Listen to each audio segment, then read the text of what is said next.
دنیاوی زندگی کے لیے بھی، روحانی زندگی کے لیے بھی۔ بہت سے وہ لوگ ہیں کہ جن کا من ایمان کے حساب کی کمزوری کی وجہ سے بھٹکتا رہتا ہے۔ کیا یہ مذہب سچا ہے؟ کیا یہ حضرت امام سچا ہے؟ اندرونی طور پہ سچا مانتے ہوئے بھی ہم اپنے مذہب کے اوپر عمل نہیں کرتے۔ ٹیمپٹیشن ہم کو پکڑ لیتی ہے۔ ٹیمپٹیشن کا مطلب آکرشن۔ روز جماعت خانے تو جاتے ہیں، چلو آج گھومنے چلے جائیں، جماعت خانے نہیں جاتے، یہ ٹیمپٹیشن ہے۔ ہم تو روز جماعت خانے جاتے ہیں، آج ہم کو کام پڑ گیا، تھوڑے لیزی ہو گئے، آج ٹی وی دیکھیں گے، فلم دیکھیں گے، یہ ٹیمپٹیشن ہے۔ من ویک ہو گیا، من ہاتھ میں سے جا رہا ہے، اس لیے ہم اپنے کیے ہوئے وعدے اور پرومس، جس کو ہم اپنے مذہب کے اندر حضرت امام کی بیعت کہتے ہیں، ہم وہ بھول جاتے ہیں۔ اس طرح پھر ہم کھڈ میں گر جاتے ہیں، تکلیفوں میں پڑ جاتے ہیں، گناہوں میں پڑ جاتے ہیں۔ مذہب مضبوط ہونا چاہیے۔ ہم اسماعیلی جو ہیں، ہمارا یہ طریقہ اسماعیلی مذہب اسلام دین کے اندر روحانی مذہب ہے۔ اسلام کے اندر 73 سیکشنز ہیں، ان میں یہ ایک ہی ایسا سیکشن ہے کہ جس کے اندر حضرت امام ہر وقت موجود ہے۔ باقی کچھ صوفی سیکٹس ایسے ہیں جو عبادت کرتے ہیں، لیکن ان کے پاس مرشد نہیں۔ ہمارے پاس ہر حالت میں مرشد موجود ہے، جو ہم کو ہماری زندگی کے حساب سے کیا کرنا چاہیے وہ بتاتا رہتا ہے۔ آہستہ آہستہ آہستہ ڈھیل چھوڑتا رہتا ہے۔ جیسے جیسے ہماری مشکلیں بڑھتی جاتی ہیں، تیسے تیسے حضرت امام کی بخششیں بڑھتی جاتی ہیں۔ رسول اکرم نے ایک حدیث فرمائی ہے کہ اے مسلمانوں، آج میری زندگی کے اندر جو تمہیں دیا گیا ہے شریعت اور مذہب، اگر تم نے 90% اس کے اوپر عمل کیا اور 10% عمل نہیں کیا تو تمہاری بخشش نہیں ہوگی۔ قیامت کے دن تم بخشے نہیں جاؤ گے، 90% کرنے پر بھی تم نہیں بخشے جاؤ گے۔ مگر ایک ایسا زمانہ آئے گا، نبی فرمایا، کہ تم خالی 10% عمل کرو گے، 90% تمہارے پاس عمل کی طاقت نہیں ہوگی تو بھی تم بخشے جاؤ گے۔ وہ زمانہ کہ 90% کرنے پر بھی بخشے نہیں جائیں، اور ایک یہ زمانہ کہ خالی 10% کریں گے تو بخشے جائیں گے۔ یہ جو تفاوت ہے، یہ انسان کے انوائرنمنٹ، انسان کا جو چیلنج ہے اس کی زندگی کے اندر آہستہ آہستہ زمانہ بگڑتا گیا، گناہ بڑھتے گئے، انسان کی طاقت کمزور ہوتی گئی، خدا کی رحمتیں بڑھتی گئیں۔ آج یہ زمانہ ہے کہ 90% ہم نہیں کرتے، ارے 10% بھی کریں گے نا تو بھی بخشے جائیں گے۔ یہ ہے ہمارے من کی حالت۔ حضرت امام کینیڈا، ادھر New York, Houston, Chicago, Los Angeles کے سب جگہ مولا نے جو ینگسٹر سے اسٹوڈنٹس ان کو کہا، میں جانتا ہوں ہر روز جماعت خانے تم نہیں پہنچ سکتے، اس لیے کہ بہت دفعہ شام کو تمہاری کلاسز ہوتی ہیں۔ اس وقت جب تمہاری کلاس چل رہی ہے، دعا کا ٹائم ہو گیا، مولا کہتے تم میرے کو یاد کر دو، اس میں 1 سیکنڈ لگے گا۔ ماں باپ ہنس کے کہتے ہیں even a split second, a fraction of a second, مجھے یاد کر لو۔ یعنی تم نے میرے کو ٹیلی فون کر دیا کہ میں بعد میں تمہارے کو دوسرا ٹیلی فون کروں گا۔ مولا فرمایا جب تمہاری کلاس ختم ہو جائے اور تمہیں ٹائم ملے پھر تم دعا پڑھ لو، لیکن دعا کے وقت مجھے یاد کر لو۔ یہ صاحب نے ہمارے لیے ایک وہ فیسلٹی کر دی، نبی کے زمانے کے اندر یہ چیز نہیں تھی۔ اس وقت تو وضو کر کے وہ نماز یا پریئر جو اس زمانے کے اندر رائج تھی وہ کرنی ہی پڑتی تھی۔ اگر تم 10% بھی بھول کرو گے تو مارے جاؤ گے، نبی فرمایا۔ لیکن ایک زمانہ آئے گا کہ کبھی خالی 10% کرو گے نہ تو بھی بخشے جاؤ گے۔ خدا کی رحمت بے حساب ہے۔ میں بہت دفعہ وعظوں میں ریپیٹ کر کے کہا کرتا ہوں کہ خدا کی رحمت آرام سے بیٹھی ہوئی ہے اور دیکھ رہی ہے کہ مجھے کوئی بہانہ ملتا ہے اترنے کے لیے۔ خدا بہانے ڈھونڈتا ہے رحمت کرنے کے لیے، اس کو بہانہ دینا چاہیے۔ ہمارا من بھٹکتا ہے دنیا کے دکھوں میں، دنیا کی پرابلمز کے اندر یا دنیا کی ٹیمپٹیشن کے اندر ہمارا جو من بھٹکتا ہے دینداروں، اس کو ست پنتھ کے ڈھکنے سے بند کرو۔ نہیں تو کستوری کی طرح آپ کی روحانی اور مینٹل حالت جو ہے نا وہ اڑ جائے گی. مجھے بہت افسوس ہے 20 برس ہوئے ہماری جماعت کینیڈا امریکہ میں بس رہی ہے. میں اس کے بہت پہلے یہاں آیا تھا جب یہاں صرف ایک ہی اسماعیلی تھا. ساری کینیڈا میں ایک ہی اسماعیلی تھا. کارن وال میں کیوبیک کے اندر ایک جگہ ہے کارن وال, وہاں ایک ہی اسماعیلی تھا. میں یہ بات کرتا ہوں آج سے 30-35 برس پہلے کی. لیکن گئے 20 برس ہوئے ہماری جماعت ادھر آئی. حضرت امام نے ایک بہت بڑا بھید رکھا ہے کینیڈا میں امریکہ میں جماعت کو بسانے کے لیے.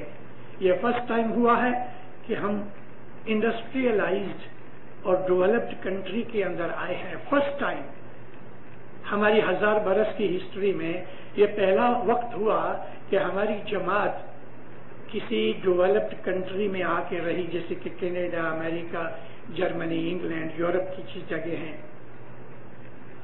اس میں امام کا کچھ مقصد ہے. کینیڈا ہم آئے نہیں ہیں, ہم کو کینیڈا میں لایا گیا ہے. ہم اپنی مرضی سے نہیں آئے, امام نے ہمیں زوربانی دی اس لیے ہم کینیڈا آئے. اور ادھر آنے کا کچھ مقصد ہے, ہم نے ابھی تک وہ مقصد سمجھنے کی کوشش نہیں کی. ہم کو ایک خاص مقصد کے لیے ایک مشن دے کے اس ملک میں بھیجا گیا ہے. اگر ہم اس مشن کے اندر ناکام ہو جائیں, فیل ہو جائیں, اور ہماری جو ڈیوٹی ہے اس کی چھوڑ کے ہم دوسری چیزوں کے اندر پڑ جائیں تو ہمارا یہ مشن فیل ہو جائے گا. اس لیے کبھی ہم اپنی اصل حالت کو سمجھ سکتے ہیں کہ ارد گرد کے جو انوائرمنٹ اور سرکمسٹانسز ہیں یا ادھر کا ایٹماسفیئر ہے اس کی ٹیمپٹیشن میں ہمیں نہیں آنا چاہیے. انڈین ہسٹری, ریلیجس ہسٹری میں آپ کو ایک چھوٹی سی سٹوری سنانا چاہتا ہوں. ہندوستان کے اندر ایک بہت بڑا راجا تھا. وہ راجا بھی تھا, بہت بڑا عابد بھی تھا. اس کے پاس بہت سے لوگ اپنے بچوں کو سیکھنے کے لیے بھیجتے تھے. وہ اپنے راج پاٹ کا کام پورا کر کے ایک سادھو کی زندگی گزارتا تھا. اس راجا کا نام تھا جنک, جو سیتا کا باپ تھا. رام کی وائف سیتا کا باپ تھا راجا جنک. بڑا عبادت والا تھا, راج بھی چلاتا تھا اور راج کے کام کاجوں سے ٹائم نکال کے سادھو کی زندگی گزارتا تھا اور ریلیجن ٹیچ کرتا تھا. اس کے پاس ایک راجا نے اپنے لڑکے کو, جس کا نام سکھ دیو تھا, اس کو بھیجا. دوست کا لڑکا تھا, اپنے محل میں رکھا. اس کو عبادت سکھانی ہے, روحانیت سکھانی ہے, یوگ سکھانا ہے. راجا ہونے پر بھی وہ یوگی تھا. یہ چیز ظاہر کرتی ہے دنیا میں ایسے اور بھی بہت سے راجا تھے کہ جو راجا بھی تھے مگر یوگی بھی تھے, عابد بھی تھے. اس قسم کے بہت سے واقعات بنے ہیں, اسلام کے اندر بھی بنے ہیں. ابراہیم بن ادم جو تھا وہ بلخ کا بادشاہ تھا اور وہ عبادت بھی کرتا تھا, ٹیچنگ بھی کرتا تھا. لیکن ایک خاص پوائنٹ کے اوپر آ کے پھر اس نے راج چھوڑ دیا اور فقیری لے لی. یہ وہی ابراہیم بن ادم ہے کہ جو اسلام کی بہت بڑی بڑی صوفی کتابوں کے اندر عزت مان سے یاد کیا جاتا ہے. سکھ دیو کو گھر پہ رکھا, کھانا پینا, کپڑا لتنا, اٹھنا بیٹھنا, ڈسپلن وغیرہ, مینر سب اس کو سکھائے. انسان ایک بیوٹیفل کریچر ہے. یہ انسان ہے جس کے اندر مینرز, اچھائیاں, طریقہ, ڈسپلن جو ہماری روح کے اوپر اثر کرتی ہیں. ہمارے وڈیل, ہمارے بزرگ چھوٹی عمر سے بچوں کو جو مینرز سکھاتے ہیں وہ مینرز صرف سوسائٹی کے لیے ہی نہیں ہے بلکہ وہ مینرز جو ہیں وہ انسان کی روحانی طاقت کے لیے بھی ہیں. اس کی روحانی عظمت بڑھتی ہے. بڑوں کا مان رکھو, عزت کرو, ادب سے بولو, ڈسپلن رکھو, ریسپیکٹفل بنو, حلیم بنو، ہمبل بنو. یہ وہ چیزیں ہیں کہ جو انسان کو مینر سکھاتی ہیں. رسول اکرم ایک دفعہ کھانا کھا رہے تھے، 8-10 آدمی راؤنڈ بیٹھے تھے ایک بڑے پلیٹ کے سامنے. کسی آدمی کو چھینک آئی تو عام چھینک کر کے اس نے چھینک ماری تو اس کے منہ اور ناک میں سے بہت سی تھوک کے ڈراپس نکلے. رسول اللہ نے کھانا چھوڑ دیا کیونکہ وہاں بھی ناک یا منہ میں سے چھینٹے نکل کے پڑے ہوں گے. رسول اکرم فرمایا کہ مسلمان جو ہے وہ بہت مینرفل ہوتا ہے. اے مسلمانوں، جب یہ چھینک مارو تو کوئی کپڑا جلدی سے نہیں مل سکے تو اپنا ہاتھ اوندا اپنے منہ کے سامنے رکھ لو تاکہ تمہاری چھینک کے جو منہ ناک میں سے چھینٹے نکلے وہ دوسرے کے اوپر نہیں پڑے. کتنی اچھی مینر کی بات ہے. مینرز انسان میں ہیں، جانوروں میں نہیں ہوتے. تو نبی کریم نے ہم کو اس قسم کی مینرفل بہت سی باتیں سکھائی ہیں. ایک اور بات آپ کو سنا دوں. ایک اور کسی جگہ مقام کے اوپر رسول کھانا کھا رہے تھے. اس دن پلاؤ بنایا گیا تھا. تو جو گھر کا مالک تھا، جو ہوسٹ تھا، اس نے بیچ میں بہت بڑا تھالا تھا، سینٹر کے اندر سارا پلاؤ ڈال دیا اور اچھی اچھی بوٹیاں نکال کے نبی کے سامنے اس نے رکھی کیونکہ وہ گیسٹ آف آنر ہے. اور بھی بہت سے لوگ تھے تو اس نے اسی پلاؤ کے تھوڑے تھوڑے ٹکڑے ایسا بھاگ کر کے سب کے سامنے تھوڑا تھوڑا چاول رکھ دیے. بوٹیاں بھی تھی. نبی کریم کے سامنے ایک ایسا آدمی تھا جو گنوار کی تھا. گنوار یعنی الٹریٹ، جس کو عقل کم تھی مگر تھا یوزفل آدمی. اس نے دیکھا کہ سب سے زیادہ بوٹیاں تو نبی کے سامنے ہیں تو ایسا لمبا ہو گیا، ہاتھ مارا اور نبی کے سامنے سے 1-2 بوٹیاں کھینچ لی.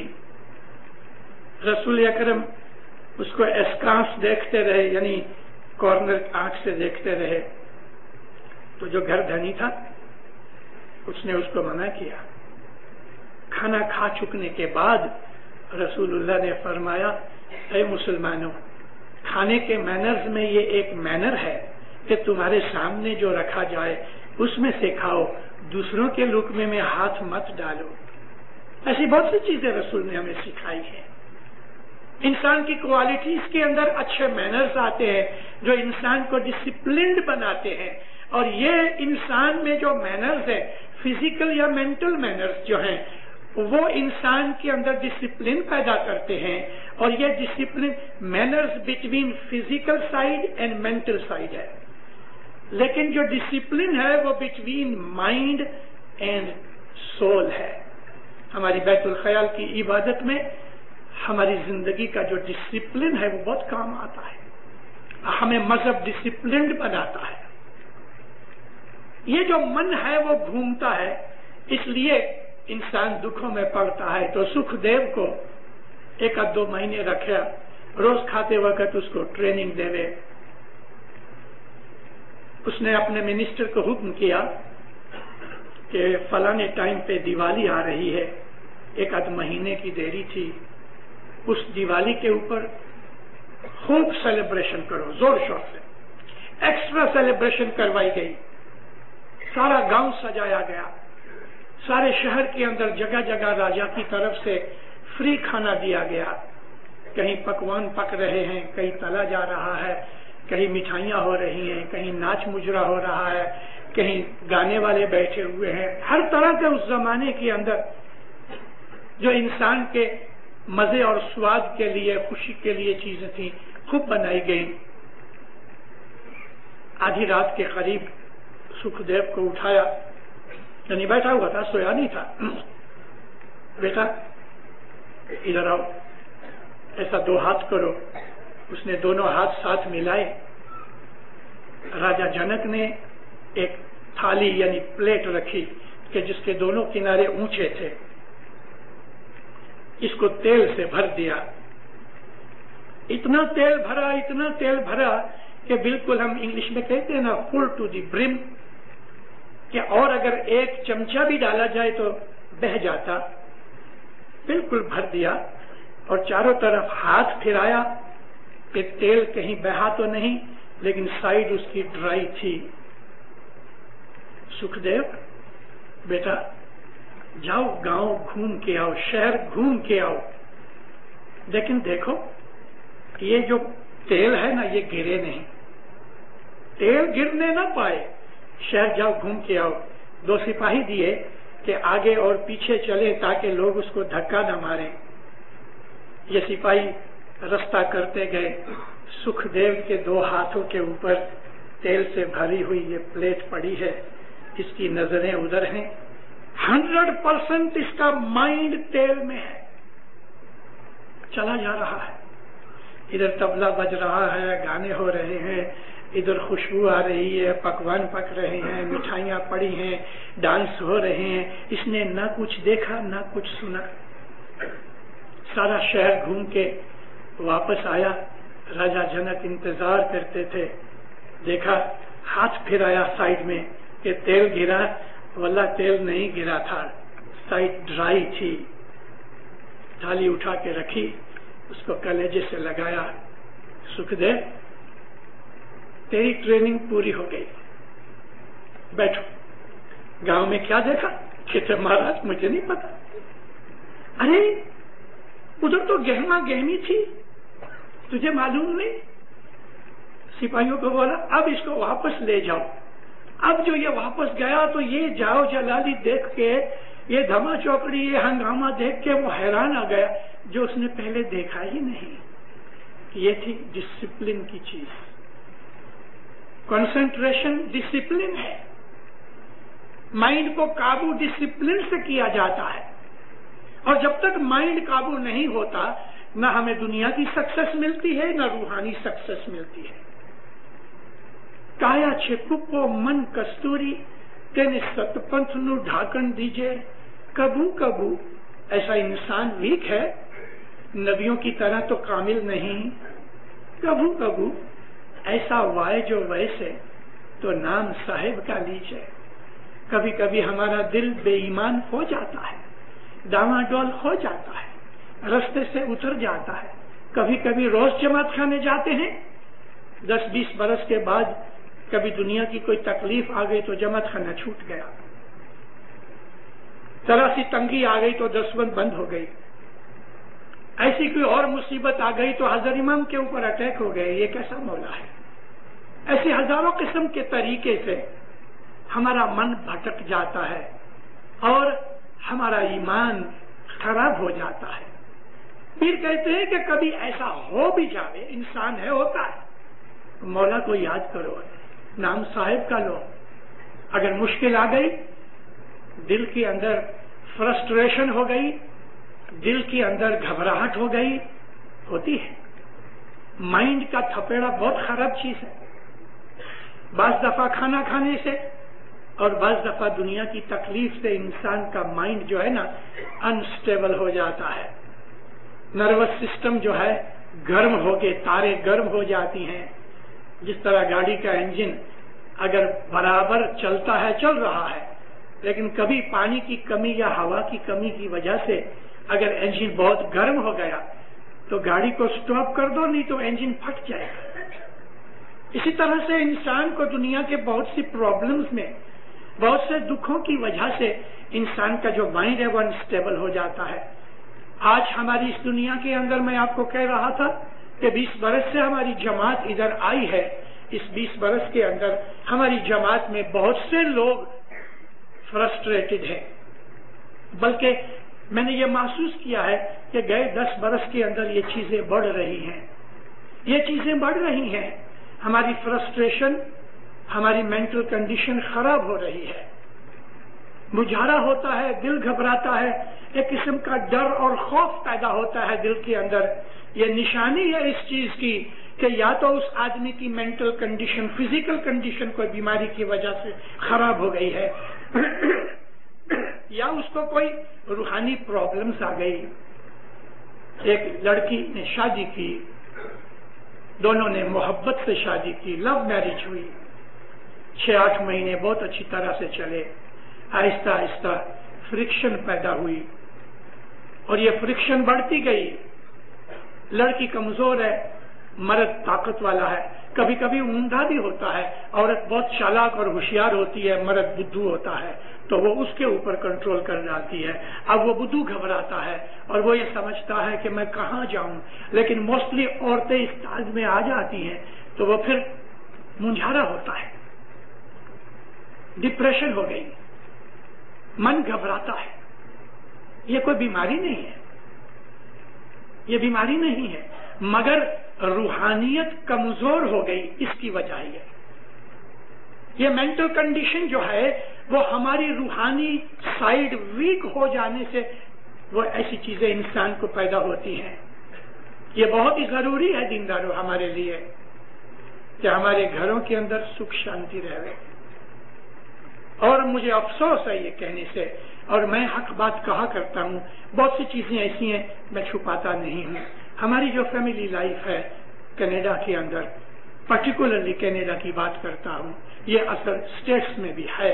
اسٹیٹس میں آج 34,000 اسماعیلی ہیں, کینیڈا کے اندر 46,000 اسماعیلی ہیں. ہم آسر 80-81,000 نارتھ امریکہ کے اندر ہماری جماعت ہے, روز انکریز ہو رہی ہے, لیکن اس کے ساتھ ساتھ ہمارے دکھ بڑھ رہے ہیں, ہماری فیملی لائف خراب ہو رہی ہے. میاں بیوی میں جو محبت ہونی چاہیے وہ محبت کا سٹینڈرڈ ہماری جماعت میں نارتھ امریکہ میں گھٹ رہا ہے. اس کی وجہ سے کنٹینیوسلی 24 گھنٹے ہمارے نروس سسٹم کے اوپر ایک قسم کا پتھر پڑا ہے. وائف ہسبینڈ کا جو جھگڑا ہے وہ نہایت ہی خطرناک چیز ہے, بہت ہی خطرناک چیز ہے.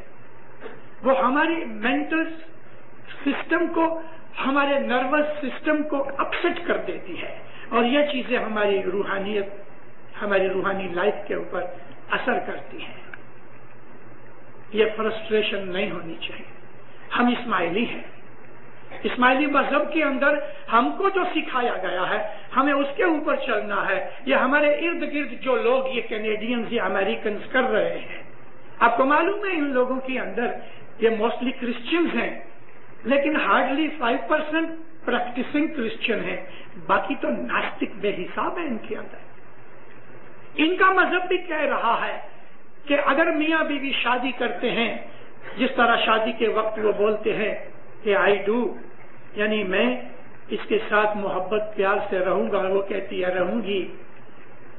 کرسچینٹی کے اندر, کیتھولسزم کے اندر, کہ جو کرسچینٹی کی اوریجنل فارم ہے ان کے اندر ڈیورس نہیں ہے, سپریشن بھی نہیں ہے. وہ جو شادی کرتے ہیں تو زندگی بھر کی شادی ہوتی ہے. اسلام کے اندر بھی ایسا ہی ہے, لیکن اسلام نے ایک سیفٹی والو رکھا ہے اور وہ ہے ڈیورس. سیفٹی والو. رسول اللہ کہتے ہیں اللہ اور رسول کو ڈیورس پسند نہیں, لیکن کسی خاص وجہ سے ایکسپشنل کیس کے اندر ڈیورس کی ضرورت ہوتی ہے. مگر پھر اللہ کے رسول نے کہا کہ اللہ اور رسول کو یہ پسند نہیں ہے, اور ہماری جماعت میں ڈیورس بڑھ رہے ہیں. ہماری جماعت میں ڈیورس بڑھ رہے ہیں, میاں بیوی کی فرکشن بڑھ رہی ہے, ساس سسر کی فرکشن بڑھ رہی ہے, باپ بیٹے کی فرکشن بڑھ رہی ہے, بھائی بھائی کی فرکشن بڑھ رہی ہے. ہماری فیملی لائف جو ہے اپسٹ ہو رہی ہے. ایسی کنڈیشن کے اندر ہم اپنی روحانی ڈیولپمنٹ نہیں کر سکتے. دینداروں, روحانی ڈیولپمنٹ تو ایک طرف رہی, ہم اچھی طرح سے آرام کے ساتھ, شانتی کے ساتھ زندگی بھی نہیں گزار سکتے. اپنی فیملی کو ٹھیک کرو, اپنی فیملی کو اور اپنی فیملی لائف کو ٹھیک کرو. ان کرسچنوں کے اندر, جیسا میں نے آپ کو ابھی عرض کی, جو ہمارے آجو بازو میں رہتے ہیں, ہمارے اس ملک میں رہتے ہیں, ان کے اندر موسٹلی ایتھسٹ ہے. نام کرسچن ہیں, کرسمس مناتے ہیں, ایسٹر مناتے ہیں چھٹیوں کے لیے, مذہبی نظر سے نہیں. ان میں ہر سنڈے کو چرچ میں جانے والے بہت تھوڑے ہیں. اب ان کے اندر وہ چیز, وہ سڑا ہوا حصہ کہ جن کو میں نے ابھی بھی آپ کے سامنے کہا کہ وہ ایتھسٹ ہے, ان کے اندر ایک نئی چیز پیدا ہو گئی ہے جو ہمارے اندر بھی آ رہی ہے. میں ہوشیار کرنا چاہتا ہوں جماعت میں, اور پرٹیکولرلی ینگسٹرز کو یہ کہنے کے لیے کہ ان لوگوں کے اندر میرج کے بغیر لڑکے لڑکیاں ساتھ رہتے ہیں، نہ نکاح پڑھایا، نہ سول میرج ہوئی، نہ چرچ میں گئے اور نہ وہ گورنمنٹ کے سول آفس میں جا کے سائن کر کے آئے. ان کو کہتے ہیں کامن لا میرج. ان کے بچے ہوتے ہیں جو اسلام کی نظر میں حرام زادے ہیں. اس کے پتہ ہی نہیں. اتنا ہی نہیں، 2-2 3-3 لڑکیاں 2-2 3-3 لڑکوں کے ساتھ رہتے ہیں. ان کے بچے ہوتے ہیں، کچھ پتہ نہیں ہوتا کہ یہ بچہ کس باپ کا ہے. یہ کنڈیشن آج کینیڈین سوسائٹی میں بڑھتی جاتی ہے. مجھے اس بات کا بہت دکھ ہے. میں گھومتا رہتا ہوں، ساری زندگی گھومتا رہا ہوں، ابھی بھی میں پھرتا رہتا ہوں. میرے پاس بہت سے ٹیلی فون بھی آتے ہیں، خط بھی آتے ہیں، مجھے لوگ ملنے آتے ہیں. میں جماعت کا نوکر ہوں، میں جماعت کا غلام ہوں. میں آپ کی خدمت کے لیے ہی دنیا میں آیا ہوں. میں انٹرٹین کرتا ہوں. لیکن جب وہ چلے جاتے ہیں میرے اوپر ایک دکھ کا سپاٹ رہ جاتا ہے. وہ دکھ میرا نہیں، ان کو دکھی دیکھ کے میں دکھی ہوتا ہوں. اگر میری یہ حالت ہے کہ میں اپنے روحانی بھائی بہنوں کو دکھی، دینداروں کئی دفعہ میرے پاس ایسے لوگ آ کے جب چلے جاتے ہیں نا تو میں 10-15 منٹ تک بیٹھے بیٹھے میں آنکھوں میں سے آنسو نکال لیتا ہوں. میری اس میں جان بوجھ کے نہیں، میرے آنسو نکل آتے ہیں. ہماری قوم کی حالت بگڑ رہی ہے. مولا نے ہم کو اس لیے ادھر نہیں بھیجا کہ ہم ان لوگوں کی کاپی کریں. ہماری قوم میں ڈرگ آ گئی ہے، ہماری قوم میں کامن لا میرج آ گیا، ہماری قوم میں ڈیورسز بڑھ رہے ہیں. ہماری قوم کے اندر کیا کہوں، ایسی چیزیں بھی آ گئی کہ جو کہہ نہیں سکتا. ان کو دیکھ دیکھ کے ہمارے اوپر یہ اثر ہوتا ہے. کیوں ہوتا ہے؟ ہمارا ایمان کمزور ہے. اس لیے ہم کانشیس نہیں ہیں اپنے وعدے کے اوپر جو مولا نے ہمارے سے وعدہ لیا ہوا یعنی بیعت لی ہوئی ہے. اور دوسرا یہ ہے کہ ہم نے اپنے مذہب کی اسٹڈی کرنا چھوڑ دیا ہے. ہم بالکل اس بات میں انٹرسٹڈ نہیں ہے کہ یہ جاننے کے لیے کہ ہمارا مذہب کیا ہے. ہم جماعت خانے آتے ہیں، تھوڑے آدمی ہیں کہ جو بہت سنسیئرلی آتے ہیں، موسٹلی آتے ہیں بس سمجھ کے نہیں آتے. کوئی کسی کو ملنے آتا ہے، وہ کوئی اجر آ کے بیٹھتے ہیں جماعت خانے کے اندر. میری نظریں چاروں طرف گھومتی ہوتی ہیں. کوئی سجدہ کرتا ہے، کوئی نہیں کرتا. دعا پڑھی جا رہی ہے، سجدہ نہیں ہے، کیونکہ وہ جماعت خانے میں ہے نہیں. بدن بیٹھا ہے لیکن اس کا مائنڈ باہر گھوم رہا ہے. اس کو پتہ ہی نہیں لگتا کہ سجدہ آ گیا. کئی ایسے لوگ ہیں کہ وہ شاہ و دیدار کا پنجہ بھول جاتے ہیں. پڑھ رہے ہیں دعا، گھر چھوڑ کے جماعت خانے آئے اور ہماری حالت یہ ہے کہ ہم اپنی دعا کے اندر بھی حاضر نہیں. یہ چیزیں ہمیں سوچنی چاہیے. ہماری ساری زندگی کی چیزیں سوچنی چاہیے. ہماری فیملی لائف، اسی طرح سے ہمارا جو بزنس ہے، ہماری روزی کمانے کا طریقہ ہے، وہ چیز بھی ہمارے اوپر اثر کرتی ہے. میں محسوس کر رہا ہوں کہ جماعت کے اندر اس وقت میری بہت سی باتیں سن کے آپ میں سے بہت سے آدمیوں کے دماغ میں ہلچل مچی ہوئی ہے. میں اسی وائبریشنز فیل کر رہا ہوں اور مجھے خوشی ہے اس بات کے لیے کہ آپ کو کچھ چیز نے ٹچ کیا ہے. عبادت کرو، بندگی کرو. ہم انسان ہیں. میں نے شروعات سے آپ کو یہ بتانے کی کوشش کی کہ ہم طاقتور نہیں ہیں، لیکن کسی جگہ سے ہمیں انرجی ملنی چاہیے. جب انسان ویک ہو جاتا ہے فزیکلی 40-50 برس کی مڈل ایج میں، تو اس کو ایکسٹرا وٹامنس کی ضرورت پڑتی ہے. جوانی کے اندر کھانا کھانے سے ہماری جو باڈی ہے وہ ڈیرائیو کرتی ہے یا ڈیڈیوس کرتی ہے تمام کھانے میں سے انرجی کو. لیکن ہم جیسے بڑھتے ہیں 40-50 برس کی درمیان، ہمارے اسٹومک کے اندر اور ہمارے لیور کے ایسڈز کے اندر وہ طاقت نہیں ہے کہ جو ہم کو میٹابولزم دے سکے کہ جو 10 برس پہلے تھی. اس لیے ہم کو ایکسٹرا وائٹامنس کی ضرورت پڑتی ہے. جیسے جیسے عمر بڑھتی ہے آدمی کو ایکسٹرا وائٹامنس کی اور ایسی چیزوں کی، ایسی دواؤں کی ضرورت پڑتی ہے کہ جس کی وجہ سے اس کے بدن کی طاقت، گرمی قائم رہے. جیسا میں نے آپ کو کستوری کا ذکر کیا، اسی طرح سے امبر ایک فش ہے جو سمندر میں سے نکلتی ہے. جب یہ فش مر جاتی ہے، جیلی کی فارم میں ہوتی ہے، یہ مر جاتی ہے تو پانی اس کو باہر پھینک دیتا ہے اور کنارے کے اوپر، شور کے اوپر آ جاتا ہے. تو یہ موسٹلی مڈل ایسٹ میں بہت ہوتا ہے. تو پھر لوگ اس کو جا کے اٹھا لاتے ہیں، اور جب یہ سوکھ جاتا ہے نا تو یہ تھوڑا سا چکنا لیکن ہارڈ سٹف ہے، ذرا چکنا ہوتا ہے، ایسا سمجھ لو کہ مڈ کی شکل میں ہوتا ہے لیکن ہارڈ ہوتا ہے.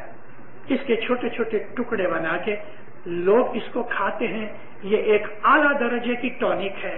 امبر بہت اچھی ٹونک ہے، اسپیشلی اوور 65-70 ایئرس کی ایج میں اس کا یوز ہوئے تو آدمی کے بدن کی طاقت رہتی ہے. خدا نے بہت سی چیزیں بنائی ہیں. امبر کھانے کا طریقہ، چنے کے دانے جتنا یہ امبر لے کے کاوے کی چھوٹی پیالی، جیسے کہ نیاز کی پیالی کی سائز ہے، پیالی کو ذرا گرم کر کے یہ ایک چنے کے دانے جتنی باٹم میں رکھ دو. گرم کرو گے تو یہ چپک جائے گا، چوٹ جائے گا. کھانا کھانے کے بعد 2 دفعہ صبح یا شام، پرٹیکولرلی ونٹر کے اندر، اور اگر گرمی ہے تو گرمی میں اس کا یوز نہیں کرنا چاہیے. اس پیالی میں کاوا ڈالو، گرم گرم بوائلنگ کاوا ڈالو، تھوڑی دیر پڑا رہنے دو، اس کی گرمی کم ہو جائے. یہ کاوا تھوڑا تھوڑا پیو. امبر کا بہت مائنیوٹ مائکروسکوپک بھاگ اس کے اندر مکس ہو جائے گا. اس کو دھونا کبھی نہیں، اسی طرح سے ڈھک کے رکھ دو. دوسرے دن پھر اسی میں کاوا ڈالنا. کاوا اس لیے دودھ ڈال سکتے ہو لیکن دودھ کے اندر جو بیکٹیریا ہے اس کی وجہ سے بانس آئے گی. کاوا ڈالو. اور چائے بھی بگڑ جاتی ہے، کاوا بہت دیر تک نہیں بگڑتا. تو اس طرح سے اگر امبر پیا جائے، کستوری پی جائے، کیسر پیا جائے تو یہ ٹونک انسان کو اولڈ ایج میں کام آتی ہے. اس سے مائنڈ بھی الرٹ رہتا ہے. میں یہ دنیا کی چیزیں داخلہ دینے کے لیے کہہ رہا ہوں. دینداروں اسی طرح سے ہماری ویک روحانیت کے لیے بھی امبر ہے، کستوری ہے، کیسر ہے کہ جس کو ہمیں کھانا چاہیے. اور یہ امبر، کستوری، کیسر روحانی حالت میں کیا ہے؟ تسبیح، مولا کا ذکر، مولا کی یاد. یہ آپ کی بوڑھی روح کو طاقتور بنا دے گی. سارا دن کسی نہ کسی نام سے اپنے مولا کو یاد کرتے رہو. خدا نخواستہ کوئی پرابلم آ گئی، گھبراؤ مت. گھبرانے سے، دکھ اٹھانے سے، ہائے ہو کرنے سے پرابلم بھاگے گی نہیں، وہ آپ کو ویک بنا دے گی. اس لیے ہمت رکھو. جیسا ہی کوئی پرابلم آوے سب سے پہلے الحمدللہ کہو. شکر ہے خدا کا کہ اس سے بڑی پرابلم نہیں آئی، نہیں تو خدا چاہتا تو اس سے بڑی پرابلم دے سکتا تھا. لیکن جس طرح سے ماں ہے وہ بہت سی کھانے پینے کو نرم کر کے بچے کو کھلاتی ہے، وہ پروردگار جس نے ہمیں پیدا کیا ہم کو بہت پیار کرتا ہے. جب ہمارے گناہوں کی وجہ سے ہمارے سامنے کوئی دکھ یا پرابلم آتی ہے تو وہ اپنی رحمت اس میں مکس کر کے اس کو ہلکا کر دیتا ہے. اس لیے سب سے پہلے جب بھی کوئی پرابلم آ جائے تو کہو شکر الحمدللہ. یعنی اس سے زیادہ خراب بات نہیں بنی. اب پھر بیٹھ کے پہلے نکالو استغفر اللہ ربی واتوب علیہ کی 40 دانے کی ایک تسبیح نکالو.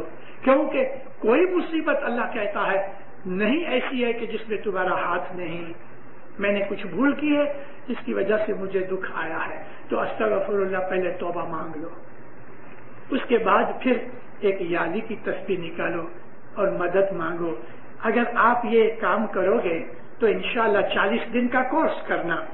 10-20 دن کے بعد آپ کی مصیبت دور ہو جائے تو بھی 40 دن پورے کرنا. یہ نارمل کنڈیشن کے اندر پرابلمز دور کرنے کے لیے یہ امبر کی طرح، کستوری کی طرح یہ نسخہ بہت کام آتا ہے. اس سے روحانی طاقت بھی بڑھتی ہے، مائنڈ میں پیس رہتا ہے. عبادت کرو، مولا کو یاد کرو، اس کا ذکر کرو جو ستپتھ کے ڈھانکنے کی طرح ہے. میں ایک لاسٹ پارٹ بولتا ہوں، اپنی آواز بند کرتا ہوں. ذکر جاگو بندگی مانگو، اے کرو ذکر الہی.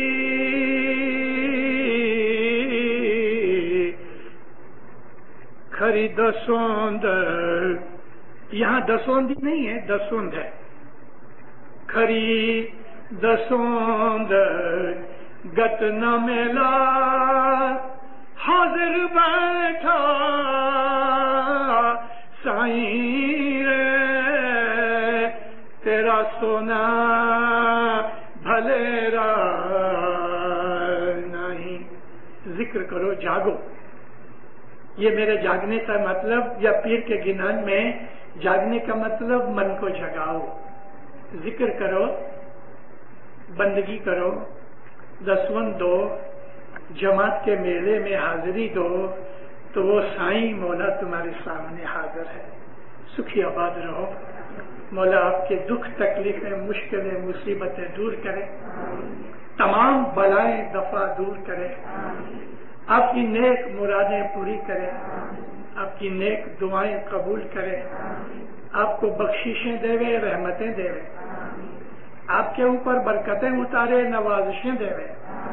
مولا آپ کی دعاؤں کو قبول کرے، فرمان بردار مومن بنا لے، حقیقتی سمجھ دے، بدیوں سے گناہوں سے نافرمانی سے دور رکھے، شیطان کے فریب سے بچا کے رکھے.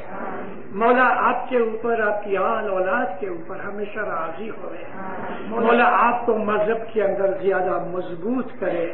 مولا آپ کو روحانی طاقت دے، زہر باطن دیدار نصیب کرے.